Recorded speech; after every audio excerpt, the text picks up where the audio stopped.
నమస్తే. నేను రాధిక. ఎద్దనపూడి సులోచనారాణి గారి మొట్టమొదటి రచన చిత్రనళినీయం కథతో మీ ముందుకు. ఇక కథలో పెడదామా? అప్పుడే వేసవి కాలం వచ్చేసింది. వెచ్చని వెడగాల్పు ఆ చెవిలోంచి ఈ చెవిలోకి కొడుతోంది. 10 గంటలు దాటితే జనం వీధిలోకి రావటానికి జడుస్తున్నారు. కలవారీళ్లకి వట్టివేళ్ల తడికెళ్ళు బిగింపబడ్డాయి. లేనివారు విసనకర్రలు, కుండల్లో చల్లటి నీళ్లు దగ్గర పెట్టుకుని కూర్చుంటున్నారు. ఎంత వేసంకాలమైనా, వడగళ్లవానైనా ఆ ఊరి రాజగోపాలస్వామి దేవాలయంలో 2 గంటలయ్యేసరికి ఊళ్ళో ఆడవాళ్లందరూ చేరవలసిందే. గుళ్ళో ఉన్న గన్నేరు, రావి చెట్టు ఎండ వేడిమిని తగలనీయకుండా చల్లదనాన్ని ప్రసాదిస్తూ ఉంటాయి. కొంతమంది శాస్త్రులు గారి పురాణం కోసం వస్తే, మరి కొంతమంది గుళ్ళో గల చల్లదనానికి, లోకాభిరామాయణానికి చేరుతూ ఉంటారు. మొత్తం ఊళ్ళో ఆడవాళ్ళందరూ అక్కడికి చేరి సాయంత్రం 4 గంటల వరకు అక్కడ కూర్చుంటారు. ఆ ఊర్లోకి కాస్త ఉన్నవాడు, దయాధర్మం, పాపపుణ్యాల భీతి గలవాడు నారాయణరావు గారు. వారి తాత ముత్తాతలెవరో ఈ దేవాలయాన్ని కట్టించారు. అందుకని ఆయనకు, ఆయన తల్లికి, ఆయన భార్యకు, ఒక్క కూతురు నళినికి తప్ప ఆ ఇంట్లో అందరికీ నౌకరు చాకర్లతో సహా ఆ గుడి అన్న, ఆ గుళ్ళో పురాణాల శాస్త్రులు గారు, పూజారి అన్న అమితమైన గౌరవము, భక్తిను. ఆ రాజగోపాలస్వామి దయవల్లనే తామింతవరకు ఏ కష్టమూ లేకుండా బతుకుతున్నామని అనుకుంటూ ఉంటారు. ఇంటర్ వరకు మెడ్రాస్లో చదివిన నళినికి మాత్రం ఇవన్నీ ఒళ్ళుమంట. నారాయణరావు గారు నళిని ఇంకా ఏ BA వరకో MA వరకో చదివించేవారే గాని ఆయన తల్లి ఇప్పటికే అది తెలివి మీరిపోతోంది. ఓ దేవుడు లేడు, దయ్యమూ లేదు. ఇక చాలే, ఇంటికి తీసురా. ఈడొచ్చిన పిల్లని మన ఊరు పేరు కాకుండా ఎక్కడో ఉంచుతానంటావేం? చాలే, రేపేదైనా అయితే ఏడ్చేందుకా అని కొడుకుని మందలించి నళిని చదువుకి ఫుల్ స్టాప్ పెట్టించింది. ఆ ఇంట్లో బామ్మ ప్రభావం ఎంతో తెలిసిన నళిని తండ్రి చదువుకున్నది చాలే అమ్మా అంటే మరేం మాట్లాడలేకపోయింది. కాలేజీ చదువుకి స్వస్తి చెప్పబడినా నిస్పృహ చెందలేదు. తండ్రి సహాయంతో ఇతర రంగాల్లో కృషి చేయసాగింది. ఇదివరకు పత్రిక ముఖం చూడని నళిని రోజు పత్రిక చూస్తూ ప్రపంచ వార్తలు తెలుసుకోసాగింది. మూలపడిన వీణ తీసి శృతులు సరిచేసింది. ఆ మధ్య బద్ధకం వల్ల మానేసిన డాన్స్ తిరిగి క్రమబద్ధంగా అభ్యసించడం మొదలెట్టింది. నళిని పుణ్యమాని ఆ ఊళ్ళో మొట్టమొదటగా నారాయణరావు గారు రేడియో కొన్నారు. ఆ రోజు తండ్రి మద్రాసు పెడుతుంటే తను కూడా వెళ్లి ఒక బండెడు పుస్తకాలు, కొత్త రకం కుర్చీలు, కొన్ని కర్టెన్లు, క్యారమ్ బోర్డ్, బ్యాడ్మింటన్ ఆడటానికి నెట్టు, బ్యాట్స్, మొత్తానికి ఒక 400 వదిలించి ఇంటికి ఒక స్పెషల్ బస్ చేయించుకుని ఆ సామానంతా వేసుకొచ్చింది. అప్పుడే పూజ ముగించుకుని బయటకు రాబోతున్న నళిని బామ్మ ఈ చిత్రమంతా చూస్తూ నోట మాట రాక అలాగే నిలబడిపోయింది. అత్తగారు అలాగే వచ్చి నిలబడిపోవటం చూసిన నళిని తల్లి బయటకొచ్చి తను అత్తగారి సరసన నిలబడి చిత్రం చూడసాగింది. నౌకర్లు సంతోషంగా, ఆశ్చర్యంగా, అతి పదిలంతో ముట్టుకుంటే మాసిపోతాయన్నట్లుగా ఒక్కొక్క సామాన్ని లోపలికి పట్టుకొస్తుంటే కళ్ళప్పగించి చూడటం తప్ప అత్తాకోడళ్ళిద్దరూ ఏమీ చేయలేకపోయారు. ఆనాటితో నళినిని వంచటం అనేది శుష్క ప్రయాస అని మట్టుకు అనుకున్నారు.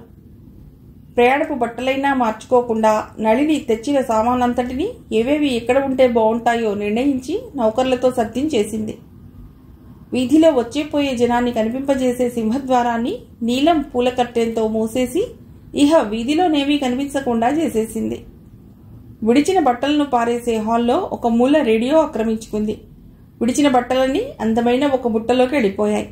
రేడియోకి కొంచెం దూరంలో ఒక చక్కని టేబుల్, దాని చుట్టూ కుర్చీలు నించున్నాయి. సర్దుతూ మధ్య ఆగి తన పని తనే చూసుకుంటూ ప్రశ్నలు, జవాబులు రెండూ తనే చెప్పుకుని ఊరకంట బామ్మ, అమ్మల ఆశ్చర్యాన్ని చూసి చూడనట్టుగా నటిస్తూ నళిని తనలో తానే మురిసిపోయింది. నౌకర్లకు కూడా నళిని తన చేతి మంత్రదండంతో ఈ ఇల్లు హఠాత్తుగా మార్చివేసినట్లుగా అనిపించింది. పురాతన పద్ధతులకు తన ఇంట్లో ఈ రోజుతో స్వస్తి చెప్పబడింది కదా అని ఇహ నుండి ఊళ్ళోకి ఎవరైనా పెద్ద మనుషులు వస్తే ఇంకా తన ఇంటికి తీసుకురావచ్చని నారాయణరావు గారు ఒక్క నిట్టూర్పు విడిచి తనకు అవకాశం కల్పించిన నళినిని హృదయంలోనే ప్రశంసించుకున్నారు. దేవాలయంలో ఆ రోజు మొదటగా వచ్చిన ప్రసక్తి నళిని మీద. ఒక పక్క కూర్చుని తన్మయత్వంతో పురాణం వింటున్న నళిని బామ్మ దగ్గరకు మునసబగారమ్మాయి విమల వచ్చి మెల్లిగా, ఏమండి, నళిని మద్రాసు నుండి ఏమేమిటి తీసుకొచ్చింది అంది. వచ్చిన పిల్లని కళ్ళెర చేసి ఒకసారి యగాదిగా చూసింది నళిని బామ్మ. దాంతో విమల హడలిపోయి అక్కడి నుండి మెల్లిగా జారుకుంది. తన ఇంటికి ఎలాంటి దుస్థితి కలిగిందో, దాని గురించి నలుగురు ఏ ఏ విధంగా చెప్పుకుంటున్నారో ఊహించిన నళిని బామ్మ ఒక బరువైన నిట్టూర్పు వదిలింది. అలవాటు చొప్పున తన కష్టాన్ని రాజగోపాలుడికి మనస్సులో వెళ్లబోసుకుని చివరకు భక్తిపూర్వకంగా చేతులు జోడించి అంతా నీ దయ స్వామి అనుకుని మళ్ళా పురాణం వినటంలో మునిగిపోయింది. నారాయణరావు గారింటి పక్క శారదాంబ కారులోంచి ఏవేవి దింపారో తను చూశానని, లోపలికి కూడా వెళ్లి అంతా చూసొచ్చానని చెప్పటంతోనే అందరూ ఆవిడ చుట్టూ ఆసక్తిగా మూగారు. ముఖ్యంగా మునసబు గారమ్మాయి విమల, కరణం గారమ్మాయి కమల, పూజారి కూతురు అన్నపూర్ణ, శాస్త్రులు గారి అమ్మాయి. వీళ్ళకి మరీ ఆసక్తి హెచ్చింది. అదంతా ఒకసారి తాము కూడా చూస్తే ఎంత బాగుంటుందో అనిపించింది. ఒకటుందమ్మా, దాన్ని ఏదో ఇట్లా తిప్పింది అంతే. శారదాంబ తర్వాత చెప్పటం మానేసి కళ్ళు పెద్దవి చేసి చూడటం మొదలెట్టింది. కమలకి ఉత్సాహం ఆగలేదు. అప్పుడేమైంది ఆత్రంగా ప్రశ్నించింది. కాసేపటికి శారదాంబ, ఏముంది, దాంట్లోంచి సంగీతం వచ్చేసింది, నిజంగా ఆశ్చర్యంగా లేదు అంది. ఆహా అంటూ అందరూ తలలు ఊపారు. ఇంకా ఇట్లాంటివి ఎన్నో ఉన్నాయి, శారదాంబ చెప్పటానికి ఉపక్రమించింది. అబ్బా, మనం ఒకసారి వెళ్ళి వస్తే ఎంత బాగుంటుంది, విమల పట్టలేక పైకే అనుకుంది. దానికే ఉంది, వెళ్ళవచ్చు. నళిని ఎంతో మర్యాదగా మాట్లాడుతుంది. అంత చదువుకున్నానని కాస్తంత గర్వం కూడా లేదు. ఇంకా మనకేమీ లేకపోయినా నీటు గోటు జాస్తి. శారదాంబ భావగర్భితంగా కమలను చూస్తూ అంది. ఊళ్ళోంచి ఆ సాయంత్రం వెళ్ళిపోయే ముందు కమల, విమల, అన్నపూర్ణ, శ్యామల మర్నాడు ఎలాగైనా సరే తప్పకుండా నళిని దగ్గరకు వెళ్లాలని నిశ్చయించుకున్నారు. మర్నాడు వాళ్ళు వచ్చేసరికి నళిని సోఫాలో కూర్చుని ఏదో ఇంగ్లీష్ నవల చదువుకుంటాంది. వాళ్ళని చూడగానే లేచి ఆప్యాయంగా పులకరించి లోపలికి రమ్మనమని ఆహ్వానించింది. ఎవరి ముందు మాట్లాడాలి, ఏం మాట్లాడాలి అని సతమతమవుతున్న వాళ్లకు నళిని ఆ బాధని తొలగించి తనే ముందు చక్కగా స్నేహంగా మాట్లాడింది. ఓ అరగంట గడిచేసరికి 5 ఆప్తమిత్రులైనారు. తర్వాత ఎన్నో విషయాలను గురించి మాట్లాడుకున్నారు. నళిని తమ ముందు కొన్ని విషయాలు చెప్పింది. తర్వాత వాళ్ళని చెప్పమని తను వింది. 3 గంటలు ఎలా గడిచాయో వాళ్ళకే తెలియదు. నళిని లేచి తను మద్రాసు నుండి తెచ్చిన వస్తువులన్నీ చాలా సహజంగా ప్రాణ స్నేహితులకు చూపిస్తున్నట్లు చూపించింది. వాళ్ళు ఇక వెడదామని లేవబోతుంటే ఒక్క నిమిషం ఉండమని ఇంట్లోకెళ్లి షర్బత్ గ్లాసుల్లో నింపి తీసుకొచ్చి ఇచ్చింది. మొదట మొహమాట పడ్డా చివరికి నళిని బలవంతం వల్ల 4 తాగారు. అది తనే తయారు చేశానని చెప్పి వాళ్ళని ఇంకా ఆశ్చర్యపరిచింది. వాళ్ళు వెళ్తుండగా లేచి వీడ్కోలిస్తూ తప్పకుండా రోజూ వస్తే తనకి వచ్చిన విద్యలన్నీ వాళ్ళకే నేర్పుతానని వాగ్దానం చేసి మర్నాడు తప్పకుండా వస్తానని వాళ్ళ చేత బొట్టు వేయించుకుని మరీ వదిలింది. వాళ్ళు వెళ్ళిపోయిన తర్వాత నళిని చూస్తూ అక్కడే నిలబడిపోయింది. తను మొదట చదువు మానేసిన రోజుల్లో కాలం తెలియక తన్ని తాను తిట్టుకుని ఇంట్లో వాళ్ళని మనసులో తిట్టిపోసేది. తన అవస్థనంతా కలం స్నేహితురాలు చిత్రకి తెలియజేసుకునేది. చిత్రకు నళినికి 2 సంవత్సరాల నుండి కలం స్నేహం సాగుతోంది. నళిని ఇంటర్లో చేరిన కొత్తల్లో విశాఖపట్నం నుండి ఒక తెలియని అపరిచితురాలి దగ్గర నుండి ఉత్తరం వచ్చింది. అందులో 3 ముక్కలు ముక్తసరిగా ఉన్నాయి. అవి, నీ స్నేహాన్ని వాంఛిస్తున్నాను, అంగీకరిస్తావా? అంగీకరిస్తే ఈ కింది అడ్రస్కు రాయి. అడ్రస్లో కుమారి చిత్ర అని ఉంటే పేరు చిత్ర అని తెలుసుకుంది. నీ గురించి నాకేమీ తెలియదు. కలం స్నేహం విచిత్రంగా సాగుతున్న ఈ రోజుల్లో మగవాళ్లు కూడా ఆడవారి పేర్లు పెట్టుకుంటున్నారు. పేరును బట్టి స్త్రీయో పురుషుడో నిర్ణయించడం కష్టంగా ఉంది. నువ్వేం చేస్తుంటావో కూడా నాకు తెలియదు. ఇలాంటి పరిస్థితుల్లో మన స్నేహలత ఎలా ముందుకు పాకుతుంది? నళిని అనుమానంగా రాసింది. దానికి వెంటనే జవాబు వచ్చింది. నేనెవరినైనా నీకు పర్వాలేదు. ఆడపిల్లనైనా మగపిల్లవాడినైనా నీకొచ్చే ప్రమాదం లేదు. కానీ కలం స్నేహం బాగా పిచ్చిగా ఉన్న ఈ రోజుల్లో మూలనున్న ఒక ముసలమ్మకు ఈ ఉత్సాహం పుట్టిందనుకో. మనకి కావాల్సిందల్లా నీలో నాలో ఉన్న ఉన్నతాభిప్రాయాలు, ఆశయాలు. అవి కలవటమును. నిజానికి నీ గురించి నాకేం తెలుసు? నాకేమీ తెలియదు. అయినా నీ స్నేహం వాంఛిస్తున్నాను, అంగీకరిస్తున్నాను. దానికి నళిని రాసిన సమాధానం. నా గురించి నీకేమీ తెలియదంటే ఎలా నమ్ముతాను? నన్ను చూడకపోయినా కనీసం నా గురించి వినైనా ఉంటావు. లేకపోతే నువ్వు నాలో ఉన్నత భావాలున్నాయని ఎలా అంటున్నావు? నీ గురించి నేను కనీసం విని కూడా ఉండలేదు. నీ అడ్రస్లో MBBS 4th year అని ఉంది కాబట్టి నువ్వు డాక్టర్ చదువుతున్నావని అనుకుంటున్నా. మొత్తానికి మూలనున్న ముసలమ్మవి మాత్రం కాదు. ఇక తేలవలసింది ఆడపిల్లవా మగపిల్లవాడివా. అయినా 2 మనుష్యుల్లో ఉన్నతాభిప్రాయాలున్నంత మాత్రాన వారి స్నేహలత పెనవేసుకుని పూలు పూసి కాయలు కాస్తుందా? ఈ విధంగా మనకు స్నేహం ఎలా కుదురుతుంది? అనుకుంటూనే వాళ్ళిద్దరూ ఆప్తమిత్రులయ్యారు. ఈనాటికి కూడా చిత్ర ఆడపిల్లో మగపిల్లవాడో నళినికి తెలియదు. ఉత్తరాల్లో ఎక్కడైనా దొరుకుతుందేమోనని నళిని ప్రతి ఉత్తరం 2-3 సార్లు చాలా నిశితంగా పరీక్ష చేసేది. కానీ ఫలితం దక్కలేదు. విసిగిపోయి చివరికి నళిని కోపంగా ఒకసారి ఇలా రాసింది: చిత్ర, నువ్వు మగపిల్లవాడివైనా ఆడపిల్లవైనా నాకు బాధ లేదు. నాకు కావలసిందల్లా నీ స్నేహం. అది మట్టుకు ఎన్ని అవాంతరాలు వచ్చినా మానుకోను. ఏ కారణం చేత నువ్వు ఈ విషయాన్ని దాస్తున్నావో నాకు అర్థం కావటం లేదు. సరే, మొత్తానికి నీవు మానవజాతికే సంబంధించుతావు గనక నీ ఇష్టమైనప్పుడే తెలుసుకుంటాను. నళిని. దానికి చిత్ర జవాబు ఇవ్వలేదు. నళిని తనను కాలేజీ మాన్పించిన తర్వాత ఇలా రాసింది: చిత్ర, నన్నందరూ అన్ని విధాలా నాశనం చేస్తున్నారు. మా బామ్మ ఏడుపులు శోకాలు పెట్టి నా చదువు మాన్పించింది. మా బామ్మని మింగాలన్నంత కోపం వస్తోంది. కానీ ఏం చేయను? కాస్తా కుస్తా మనిషి కాదయ్యే. ఏం చేయాలో తోచడం లేదు. బొత్తిగా కాలం గడవటం లేదు. ఇక నీ ఉత్తరాలే నాకు శరణ్యం. నీ నళిని. ఆ విధంగా మొదలైన వాళ్ళ స్నేహానికి చివరకు ఏ చిన్న విషయమైనా సరే చిత్రకు తెలియజేసి చిత్ర తన అభిప్రాయం తెలియజేస్తే గాని నళిని ముందుకు అడుగు వేయలేనంత వరకు వచ్చింది. జరిగిన ప్రతి సంఘటనను చిత్రకు ఉత్తరం రాసుకోవటం ప్రస్తుతం నళిని ముఖ్య కార్యాల్లో ఒకటి. కమల వాళ్ళు వెళ్లిపోయిన తర్వాత నళిని తీరిగ్గా చిత్రకు ఉత్తరం రాయటం మొదలెట్టింది. చిత్ర, ఈ పల్లెటూళ్ళలో కాలం ఎలా గడుస్తుందిరా భగవంతుడా అనుకున్న నాకు ఆ సమస్య తీరి చక్కటి మార్గం దొరికింది. నేను అనుకున్న పని సక్రమంగానే నెరవేరటమే కాదు, అనుకోని విభిన్న ఫలితాలను కూడా చూశాను. ఈరోజు మధ్యాహ్నం ఈ ఊళ్ళో పిల్లలు వచ్చారు. నిజంగా వాళ్ళెంత మంచి వాళ్ళు అనుకున్నావు. ఉత్త నిష్కల్మషమైన హృదయాలు. రోజు పాపం ఇంట్లో ఏం తోచక వాళ్ళు నాయనమ్మలతో గుళ్ళో చేరతారట. అక్కడ వీళ్ళు మాత్రం వేరే జట్టుగా కూర్చుని ఏ సినిమాను గురించో లేకపోతే ఊళ్ళో అమ్మలక్కలను గురించో కబుర్లు చెప్పుకుంటారట. వీళ్ళు నలుగురు సరిగ్గా నాయుడు వాళ్లే. పాపం అవకాశాలు లేక నిజంగా ఈ రోజుల్లో ఎంతమంది పాడైపోతున్నారో. రోజు నా దగ్గరకు రమ్మనమని చెప్పాను. ఏదో నాకొచ్చిన సంగీతం చదువు వాళ్ళకి నేర్పాలని నాకు మహా ఆసక్తిగా ఉంది. వాళ్ళు చాలా మంచివాళ్ళు. నాతో చక్కగా కలిసిపోతారు. నిజంగా ఇక నీకు ఉత్తరాలు రాసే టైం కూడా నాకుండదు. నాకు ఇలాంటి ప్రణాళిక తయారు చేసిచ్చి ప్రతి ఉత్తరంలోనూ నన్ను హెచ్చరించి నాలోని ఆసక్తిని మేల్కొల్పినందుకు నీకెలా కృతజ్ఞతలు తెలపాలో నాకు తెలియటంలా. నువ్వీసారి వేసవి కాలంలో మా ఊరు రాకూడదు? చిత్ర, ఇదంతా చూసి బామ్మ ఇంట్లో చిందులు తొక్కుతుంది. ఈవేళ రాజగోపాలస్వామికి 10 కొబ్బరికాయలు ఎక్కువ కొట్టింది. నా మెదడులో తొలుస్తున్న పురుగును తొలగించి వేయమని ప్రార్థిస్తూ.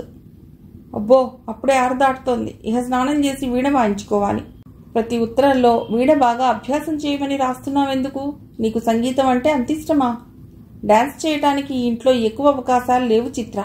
డాన్స్ చేసుకుంటుంటే ఏమిటా పిచ్చిగంతులు నువ్వును అని బామ్మ సాధించి పోస్తోంది. నేనా సాధింపు పడలేను బాబు. ఆ టైం కూడా సంగీతానికి వినియోగించమంటుంది బామ్మ. ఇంతకంటే విశేషాలు లేవు. నళిని. దానికి చిత్ర నుండి కాస్త ఉపన్యాస ధోరణిలో జవాబు వచ్చింది. నళిని, వాళ్ళు నువ్వనుకున్నంత మంచివాళ్లు కాకపోవచ్చు. బహుశా కొత్త మురిపం కూడా కావచ్చు. కాస్త జాగ్రత్తగా మెలగటమే మంచిది. ఏదైనా నీకు మొత్తానికి కాలక్షేపానికి మంచి అవకాశం. మీ బామ్మని అడిగానని చెప్పు. ఎప్పటికైనా ఆవిడ చల్లని చూపు నా మీద కూడా పడుతుందని ఆశిస్తున్నాను. నీ చిత్ర. మర్నాడు 2 గంటలు దాటేసరికి నలుగురు వచ్చారు. నళిని అత్యంతోత్సాహంతో ఆహ్వానించింది. ఒక టైం టేబుల్ని తయారు చేసుకున్నారు. మొదటి అరగంట చదువు, 2వ అరగంట సంగీతం, 3వ అరగంట నాట్యం, 4వ అరగంట ఆటలు. ఆ రోజు వారు వెళ్ళిపోయిన తర్వాత తనలో ఒక విధమైన ఆకర్షణ ఉందని, దాని మూలంగానే వీళ్ళు తన దగ్గరకు వస్తున్నారని అనుకుంది. కానీ నళిని ఆ అభిప్రాయాన్ని త్వరలోనే మార్చుకోవాల్సి వచ్చింది. మొదట చెప్పింది తూచా లేకుండా చేశారు. తర్వాత ఒక రోజున కమల, నాకు నాట్యం ఆటలు వద్దు, ఆ కాలం కూడా చదువుకి ఉపయోగిస్తాను అంది. నళిని ఎన్నో విధాలా చెప్పి చూసింది. కానీ కమల వినలేదు. పైగా మా అన్నయ్య నన్ను అలా చేయమని రాశాడు. అన్నయ్య మాట నాకు కూడా సబబుగానే తోస్తోంది అన్నది. ఏ అన్నయ్య? మహాలా వద్దున్నయ్య. నళిని కోపం పట్టలేక పైకి కక్కేసింది.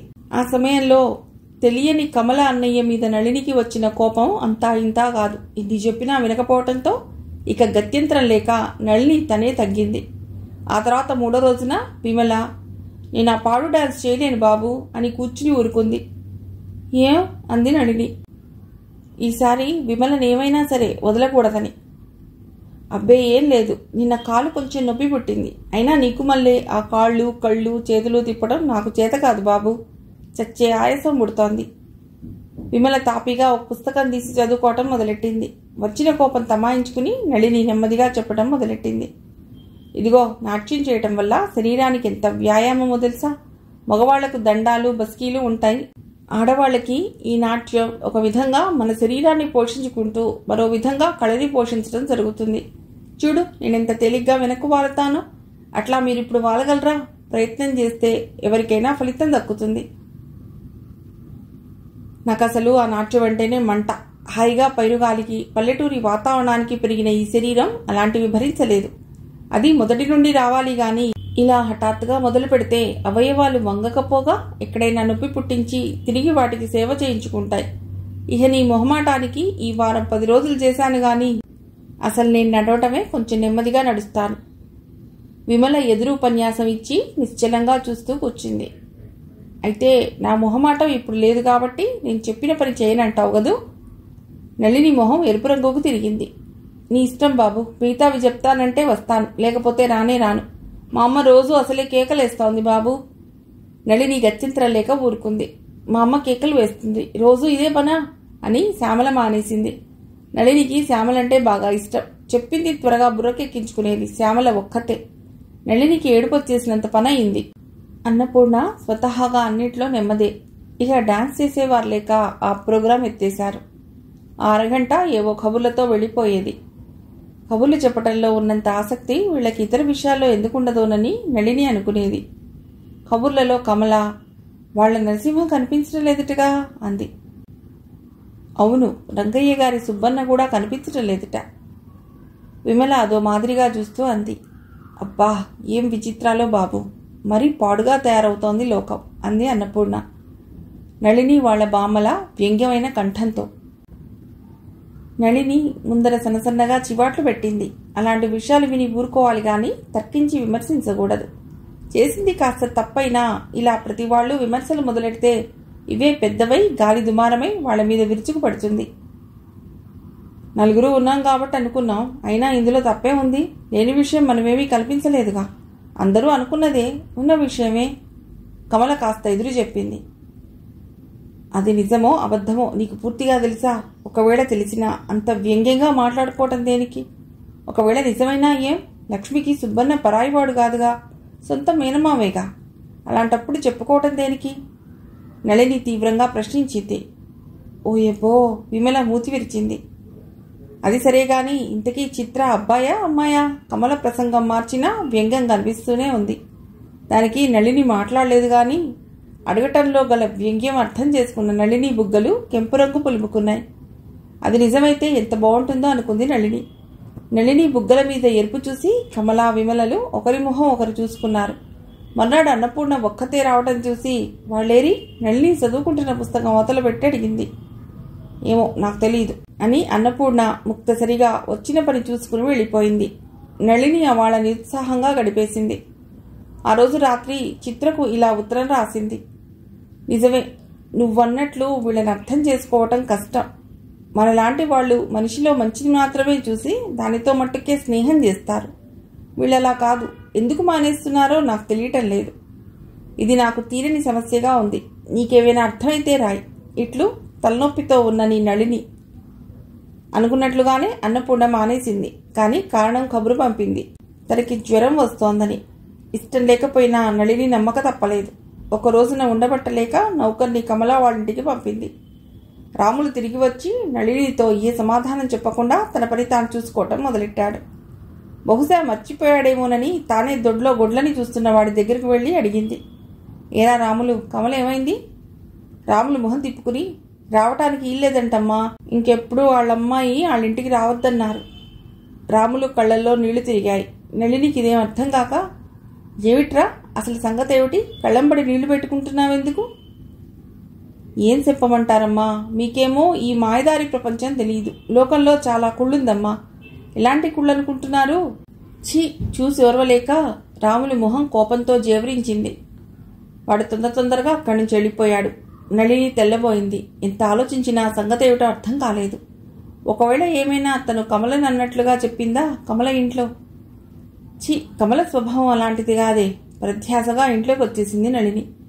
4 రోజులు పోయిన తర్వాత మధ్యాహ్నం పూట ఏమిటో తోచక నిద్రపోయి లేచి మంచినీళ్ళకని ఇంట్లోకి వస్తున్న నళినికి తండ్రి గదిలోంచి మాటలు వినిపించాయి. అందులో తన పేరు వినటం మూలాన నళిని ఆగిపోయింది. లోపల నాన్న బామ్మ మాట్లాడుకుంటున్నారు. బామ్మ కాస్త బిగ్గరగానే ఏడుస్తూ, దానికి పెళ్లి చేయరా అంటే విన్నావు, ఇప్పుడు చూడు, ఇక దానికి పెళ్ళవుతుందా అంటోంది. ఏమమ్మా అవ్వక ఏం, ఇదిగో పిల్లవాడి కోసం చూస్తూనే ఉన్నాగా, నచ్చిన పిల్లవాడు దొరికితే ఈ సంవత్సరం చేసేస్తానని చెప్తున్నాగా. అయ్యో ఏం చేయటం రా నాయన, అప్పుడే ఊరంతా తెలిసిపోతే. బామ్మ ముక్కు చిరున చీది మళ్ళా రాగాలాపన మొదలెట్టింది. ఏమిటమ్మా అది సరిగ్గా చెప్పు. తండ్రి కంఠంలో ఆదుర్దా వినిపిస్తోంది. ఏం చెప్పనురా బాబు, ఏనాడైనా ఉందా? ఆ రాజగోపాలుని దయ మన మీద తప్పిందిరా నాయన. గుళ్ళో ప్రతి వాళ్ళు అడగటం. ఏమిటమ్మా ఇది, నువ్వు చెప్పకుండా ఊరికే ఏడిస్తే నాకేం తెలుస్తుంది? తండ్రి గర్జనకి నళిని హృదయం గజగజలాడింది. బామ్మ ఏం చెప్తుందోనని. బామ్మ ఏడుపును కాస్త ఆపి, ఉత్తరాలట్రా బాబు, రోజు మన నళినికి ఎక్కడి నుంచో వస్తున్నాయట. అవేం ఉత్తరాలో మరి భగవంతుడికి తెలియాలి. మనకు తెలియందే ఆ దిక్కుమాలిన వాళ్ళకి ఎలా తెలిసిందో. మళ్ళా శృతి చేసి సరిచేసుకుని రాగాలాపనికి ఉపక్రమించబోతుండగా ఉత్తరాలు ఎక్కడి నుంచమ్మా? తండ్రి కంఠం కొంచెం కంపించింది. విశాఖపట్నం నుంచిట్రా. అన్నీ వాళ్ళకెలా తెలిసాయో మరి. విశాఖపట్నం నుంచే కదా. అమ్మయ్యా, నన్ను కంగారు పెట్టేశావే అమ్మా. విశాఖపట్నం నుంచైతే పర్వాలేదు. ఆ రాజగోపాలుడి దయ మన మీద సరిగ్గానే ఉంది. నువ్వేం భయపడనవసరం లేదు, నిశ్చింతగా ఉండు. దాని పెళ్లి సలక్షణంగానే అవుతుంది. నాన్నగారి కంఠంలో తేలిక కనిపించింది. నళినికి ఒకసారి విరగబడి నవ్వాలని అనిపించింది. కానీ నవ్వలేకపోయింది. అక్కడ నిలబడలేక భారంగా అడుగులు వేసుకుంటూ తన గదిలోకి వెళ్ళిపోయింది. తన మీద ఇలా ప్రచారం అవుతుందన్నమాట. కమల వాళ్ళు ఎందుకు మానేశారో నళినికి సులభంగా అర్థమైంది. వెంటనే ఆవేశంతో చిత్రకు ఉత్తరం రాయటం మొదలెట్టింది. చిత్ర, నువ్వెంత పని చేశావో చూసావా? నేను తలపెట్టిన కార్యం అలా మధ్యలోనే ముగిసిపోవటానికి కారణం తెలియక ఇన్నాళ్ళు రాత్రింబవళ్ళు తలపగలగొట్టుకుంటున్నా. అర్థం కాలేదు.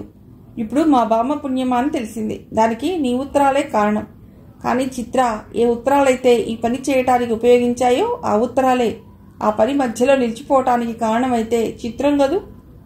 ఈ వార్త వింటుంటే అందరిలో నిలబడి అసలు ఆ ఉత్తరాలే ఈ పని మొదలెట్టడానికి కారణమని గొంతు చించుకుని అరవాలనిపిస్తోంది. ఇంత గ్రంథం జరుగుతున్నా చివరికి నువ్వు మగపిల్లవాడివో ఆడపిల్లవో నాకు ఈ క్షణం వరకు నిజంగా తెలియదు. నాకు ఇక పెళ్లి కాదని మా బామ్మ దిగులు పెట్టుకుంది. మా నాన్నగారు నువ్వు ఆడపిల్లవనే అనుకుంటున్నారు. ఆడపిల్లవైతే ఒకసారి తప్పకుండా ఇక్కడికి రా. మరి మగపిల్లవాడివైతే ఏమో చెప్పలేను. నాకు అసలు ఏం చేయాలో తెలియదు. వెంటనే ఉత్తరం రాయి. నీ మూలంగా ఇక్కడ నేను అపఖ్యాతి పాలవుతున్నా. ఇందులో సగం నువ్వు కూడా పంచుకోవాలి. బాధ్యత గుర్తిస్తే వెంటనే బయలుదేరిరా. ఇంతకంటే నేను ఇప్పుడు రాయలేను. నీలో విశాల భావాలు, నా యందు ఉన్న ఆత్మీయత చూపించటానికి ఇదే సమయం. నీకోసం ఎదురు చూస్తున్న నీ నళిని. దానికి వెంటనే జవాబు వచ్చింది. నళిని గుండె గుబగుబలాడింది. అనుకోకుండానే ఎందుకో బుగ్గలు గులాబీ మొగ్గలయ్యాయి. ఉత్తరం తీసుకుని గదిలోకి పరిగెత్తి మంచం మీద వాలి చదువుకోవటం మొదలెట్టింది. నా నళిని. ప్రతిసారి ప్రియమైన నళిని అనే చిత్ర ఈసారి నా నళిని అంటోందే అనుకుంటున్నావా? దానికి కారణం నీ దగ్గరకు వచ్చినప్పుడు చెప్తాను. జ్ఞాపకం ఉంచుకొని అడుగు. నీతో నేను స్నేహం మొదలెట్టే రోజున మన స్నేహం ఇలా నీ మీద విరుచుకుపడుతుందని, దాంతో నీ భవిష్యత్తు నాశనం అవుతుందని, మీ బామ్మ తారాస్థాయిలో శోకాలు తీస్తుందని కల్లో కూడా అనుకోలేదు. కానీ అంతా విధి విలాసం.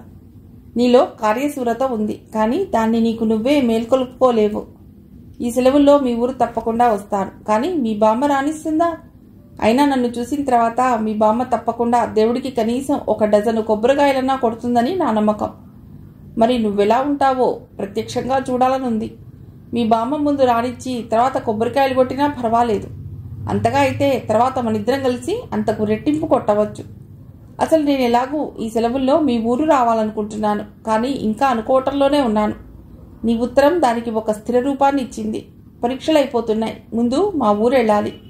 అక్కడి నుండి మీ ఊరు. సరే, మిగతా విషయాలు ముఖాముఖిని మాట్లాడుకుందాం. పరీక్షలకు నీ ఆజ్ఞానుసారం బాగానే చదువుతున్నాను. ఇంతే, ఇక చదువుకోవద్దు మరి. నీ చిత్ర. షరా.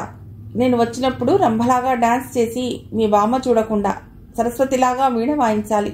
దీన్ని మీ బామ్మ చూసేట్లుగానే. అలాగని ముందర మాటిస్తేనే వస్తాను. నళిని ఉత్తరాన్ని 2-3 సార్లు చదివి తనలో తాను తర్కించుకుంది. కానీ కొన్ని విషయాలు మగపిల్లవాడని నిరూపిస్తే మరికొన్ని ఆడపిల్ల అని ఖండితంగా చెప్తున్నాయి. నళిని దానికి జవాబిలా రాసింది. చిత్ర, నిన్ను చూడగానే మా బామ్మ తప్పకుండా కొబ్బరికాయలు కొడుతుంది అంటున్నావు కాబట్టి నువ్వు బహుశా ఆడపిల్లవనే నమ్ముతున్నాను. మగవాళ్ళకి ఇంత ఆటపాటలు ఎందు ఆసక్తి ఉండదు. నీకోసం ఎల్లవేళలా మా తలుపులు తెరిచే ఉంటాయి. సెలవులు ఇవ్వగానే మీ ఊరు కూడా వద్దు, సరాసరి మా ఊరికి వచ్చేసే. మరీ అడుగుతున్నాను. వచ్చే ముందు ఒక చిన్న ఫోటో పంపవు? తప్పకుండా పంపిస్తావని ఆశిస్తున్నాను. నీకోసం ఎదురు చూసే నీ నళిని. 3వ రోజు టపాలో ఉత్తరం, ఫోటో 2 వచ్చాయి. కానీ ఫోటో కవర్ చేసి దానిపైన ఉత్తరం చదివి ఫోటో చూడు అని ఇంగ్లీష్లో ఉంది. నళిని గబగబా ఉత్తరం తీసింది. నళిని, అసాధ్యమైన కోరికలు కోరుతున్నావు. సరే, ఫోటో పంపుతున్నాను. నీ ఉత్తరాల పోకడ చూస్తుంటే ఏవో చాలా ఆశలు పెట్టుకుంటున్నట్లు తోస్తోంది. నీ కోరిక చూస్తుంటే మీర రానిదిగా ఉంది. నన్ను అన్ని విధాలా బంధిస్తున్నావు. ఇది నాకున్న ఒక్క ఫోటో. ఈసారి మంచిది పంపుతాను. ఒకసారి మల్లెపూల జడ వేసుకుంటే వెనక నుండి మోవయ్య తీశాడు. నీ చిత్ర. ఫోటో చూడక్కర్లేదనుకుంటూనే తీసేసి చూసింది. నళిని ఆలోచన శిఖరాల నుండి ఒక్కసారి కిందికి దొర్లిపోయి ఫోటో వంక అలా శూన్యంగా చూస్తూ ఉండిపోయింది. ఫోటోలో మొహం కనిపించడం లేదు. జడా, పూలు, ఏదో గళ్ళ జాకెట్ కనిపిస్తున్నాయి. అనుకోకుండా నళిని హృదయంలోంచి బరువుగా ఒక నిట్టూర్పు బయటకు వచ్చింది. అందులోని చిత్రం అంటే తనకున్న కల్పనాభావం ఆనాటితో కరిగిపోయినట్లు అనిపించింది.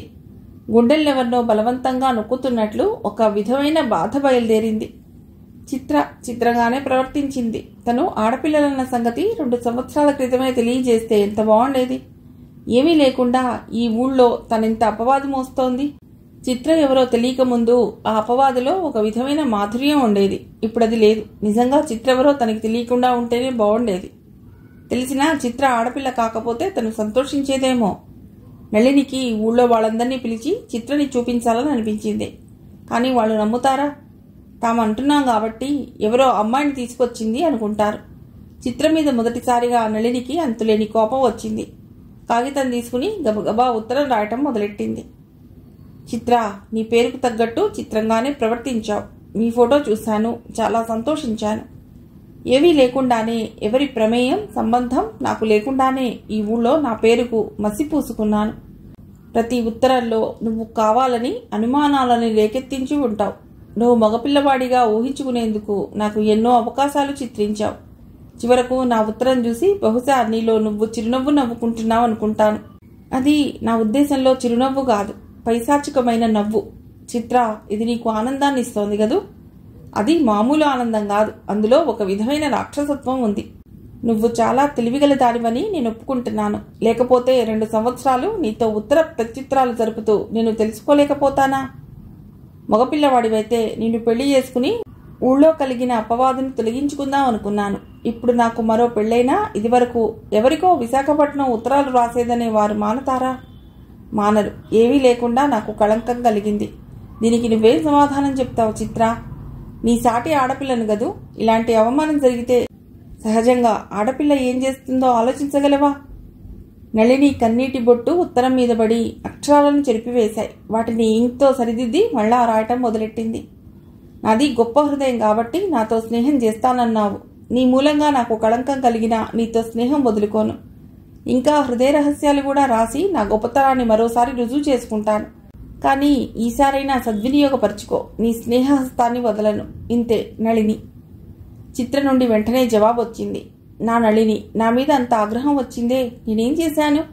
నేను నీకు మొదటే రాశాను, మనకు లింగాల్లో భేదం ఉండకూడదని. కానీ నువ్వు నా మీద ఆశలు పెట్టుకున్నావు. దానికి నేనేం చేయను? మగపిల్లవాడినైతే పెళ్లి చేసుకునేదానివా?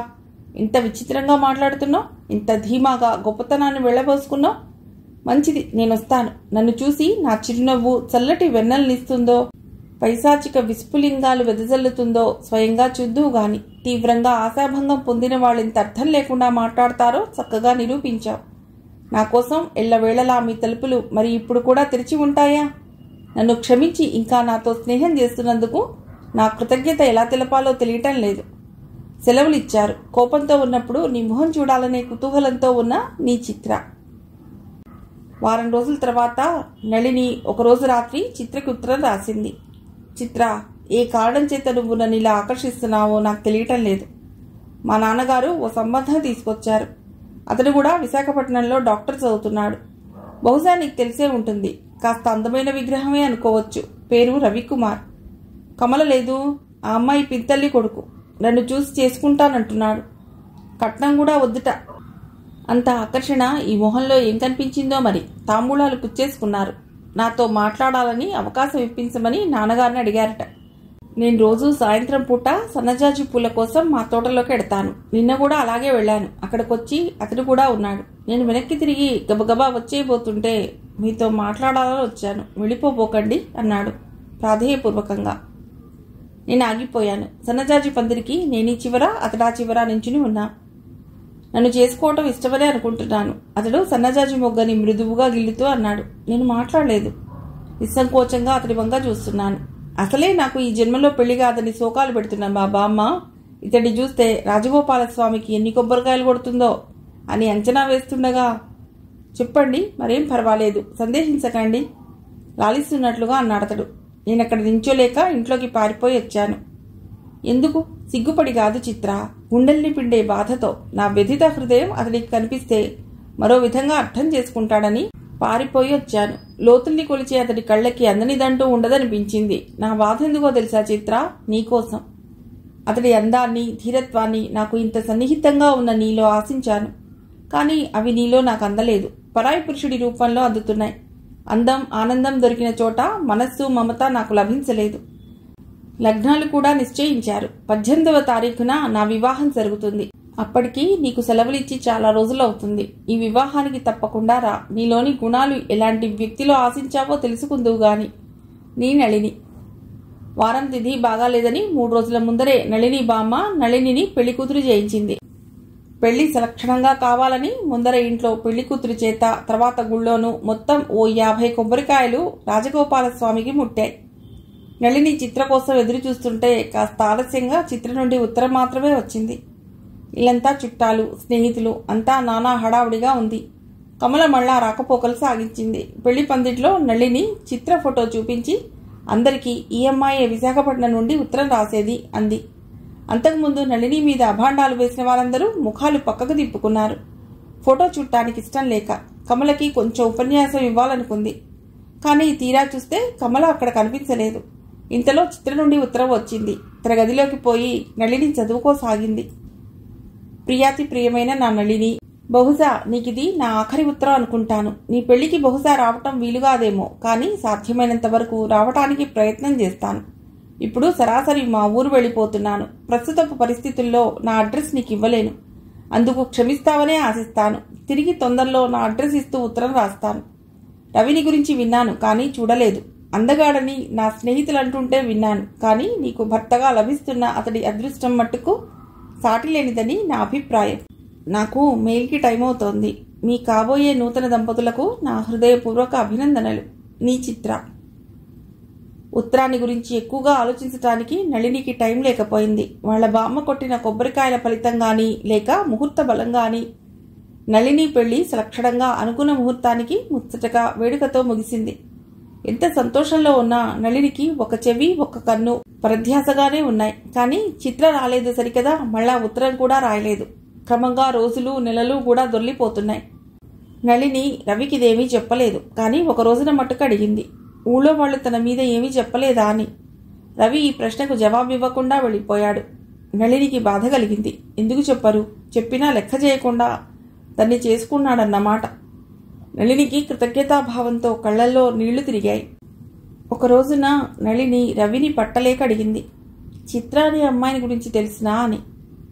అమ్మాయిని గురించి తెలియదు కానీ అబ్బాయిలోనే చిత్ర అనే పెన్నేం గలవాడొకడున్నాడు అన్నాడు రవి సహజంగా. నళిని ఆకాశాన్నుంచి కింద పడ్డట్టు అనిపించింది. ఇంతలో కమల అక్కడికి రావటంతో భార్యాభర్తలు సంభాషణ ఆపేశారు. కమల కాపురానికి వెడుతూ తోవలో అన్నగారి దగ్గర దిగింది. మళ్ళా వెళ్ళిపోవటానికి ప్రయత్నాలు జరుగుతున్నాయి. రవి కమలకి మంచి చీర, జాకెట్ తెచ్చాడు. కమల భర్తకు గడియారం కొనుక్కోమని డబ్బిచ్చాడు. భర్త ఉదారత్వానికి నళిని మురిసిపోయింది. వెళ్ళిపోబోతూ కమల హఠాత్తుగా నళిని పాదాల మీద వాలి, వదినా నన్ను క్షమించు. తెలియక నేను గురించి అమ్మవాళ్లతో పాటు నేను కూడా వాగాను అంది. నళి మొహం జేవరించింది. వెనకాల రవి వచ్చి నిలబడిన సంగతి ఇద్దరూ చూడలేదు. నిన్నని లాభం లేదు కమల, ఇది కేవలం నా దురదృష్టం. అయితే అది మీ అన్నయ్యకు కూడా తెలుసా? కమల తెలుసునన్నట్లు తలూపింది. నళిని భారంగా నిట్టూర్పు విడిచి, ఇందులో ఏమీ లేదని చెప్పినా ఆయన నమ్మరేమో బహుశా. అవాళ నీకు చూపించానా చిత్ర ఫోటో అని అడిగింది. కమల చూపించలేదన్నట్లుగా తలూపింది. రా అయితే చూపిస్తాను. నా పెళ్లి కాకముందు ఒక ఉత్తరం రాసింది, మళ్ళా ఉత్తరం కూడా రాయలేదు. బహుశా పెళ్ళయింది కదా అని మానేశాడేమో. నళిని తనకు తనే ఉలిక్కిపడి కమల మొహంలోకి చూసింది. కమల అది గ్రహించే పరిస్థితుల్లో లేదు. తన చీర ఖరీదు ఎంత అవుతుందో అంచనా వేసుకుంటోంది. నాకు తొందరలో చావు కలిగితే చాలా బాగుంటుంది, నళిని శూన్యంలోకి చూస్తూ అంది. నళిని వెనుక నుండి బిగ్గరగా రవి కేక పెట్టాడు. చీర ఖరీదు చూస్తున్న కమల, శూన్యంలోకి చూస్తున్న నళిని ఉలిక్కిపడి వెనక్కి తిరిగారు. రవి చేతులు చాచి నళినిని పట్టుకున్నాడు. ఏడుస్తూ నళిని తన ముఖాన్ని అతడి వక్షస్థలం మీద తలదాచుకుంది. నా ముందే ఇలాంటి మాటలు మాట్లాడుతున్నావా? నీ మీద నాకేమీ అనుమానం లేదు నళిని. నిన్ను హృదయపూర్వకంగా నమ్ముతున్నాను. చిత్ర మగవాడని తెలిసినా కూడా నన్ను బాధించడం లేదు. ఇక పైగా ఆ సంఘటన తలుచుకున్నప్పుడల్లా నా మనసు పరవశంతో ఊగిపోతోంది. నీకు చిత్రం ఒకటి, నేను ఒకటి కాదు. చిత్రని గురించి నువ్వేమీ చెప్పకపోయినా నాకంతా తెలుసు. నా ఆనందాన్ని నీకెలా తెలియజేయాలో తోచడం లేదు. అతడి కళ్లల్లో ఆనందాశ్రువులు నిలిచాయి. కమల అక్కడి నుంచి తప్పుకుని వెళ్ళిపోయింది. అతడి ఉదార హృదయాన్ని ఏ విధంగా అర్థం చేసుకోవాలో నళినికి తెలియలేదు. కమల వాళ్ళు వెళ్ళిపోయిన తర్వాత ఒక రోజున సాయంత్రం రవి ఇంట్లో లేని సమయంలో నళిని ఏమీ తోచక అతడి లైబ్రరీ రూమ్కి వెళ్ళింది. నళిని సాధారణంగా అక్కడికి వెళ్ళదు. తనకు కావలసిన పుస్తకాలు రవియే యువతలకు తీసుకొచ్చి ఇస్తాడు. పుస్తకాలని ఎవరిని పడితే వాళ్ళని రవి ముట్టుకోనివ్వడు. నళిని ఈ నిబంధనకు తను కూడా తలొగ్గింది. ఇవాళ తప్పనిసరి వెళ్ళింది. రవి తొందరగా బట్టలు మార్చుకుని వెళ్లాడులా ఉంది. విడిచిన బట్టలు సోఫాలో గిరాటు కొట్టి ఉన్నాయి. నళిని ఆ బట్టలు తీసి మూలలున్న బుట్టలో వెయ్యబోతూ అలవాటు చొప్పున జేబులు చూసింది. ఏమైనా ఉన్నాయేమోనని. చొక్కా జేబులో తాళం చెవుల గుత్తి, చిల్లర డబ్బులు, జేబు రుమాలు, మరొక చిన్న తాళం చెవి ఉన్నాయి. ఆ చిన్న తాళం చెవిని గురించి ఎన్నిసార్లు అడిగినా అతడు చెప్పలేదు. నవ్వుతూనే తోసేస్తున్నాడు. నళినికి అనుమానం వేసి తిన్నగా పక్కకు తిరిగి అతని రూంలోకి వెళ్ళింది. అక్కడ స్టాండ్కు బట్టలు, ఒక టేబుల్, కుర్చీ తప్ప ఇంకేమీ లేవు. నళిని కాస్త కష్టపడి టేబుల్ తెరిచింది. అందులో ముందరగా అతడి డైరీ కనిపించింది. అందులో ఒకచోట నళిని దృష్టి ఆగిపోయింది. అందులో నేనే చిత్రనని నళినికి ఎలా తెలియపరచాలో తెలియటం లేదు. క్షణంసేపు నళిని కళ్ళు బయర్లు గమ్మినాయి. తిరిగి మళ్ళా చూసింది. అసలు శబ్దాలకు అర్థం లేదనిపించింది. యువతలకు లాగి ఇంకా ఏమున్నాయోనని చూసింది. ఎత్తు చాలా తక్కువగా ఉండి ఒక సన్నని పొడువాటి పెట్టే ఉంది. దానిని ఎలా తెరవాలో నళినికి తెలియలేదు. తర్వాత ఆకుపచ్చగా బైండ్ చేసిన ఒక పుస్తకం కనిపించింది. దాని లోపలి పేజీ మీద రవికుమార్ అని అందంగా పెయింట్ చేయబడి, కింద పెన్ నేమ్ చిత్ర అని గోల్డెన్ రంగుతో పెయింట్ చేయబడి ఉంది. నళిని యంత్రంలాగా పేజీ తిప్పింది. గుండె చలించటం మర్చిపోయింది. తన మొదట చిత్రకి రాసిన ఉత్తరం అందులో జాగ్రత్తగా పిన్ చేయబడి ఉంది.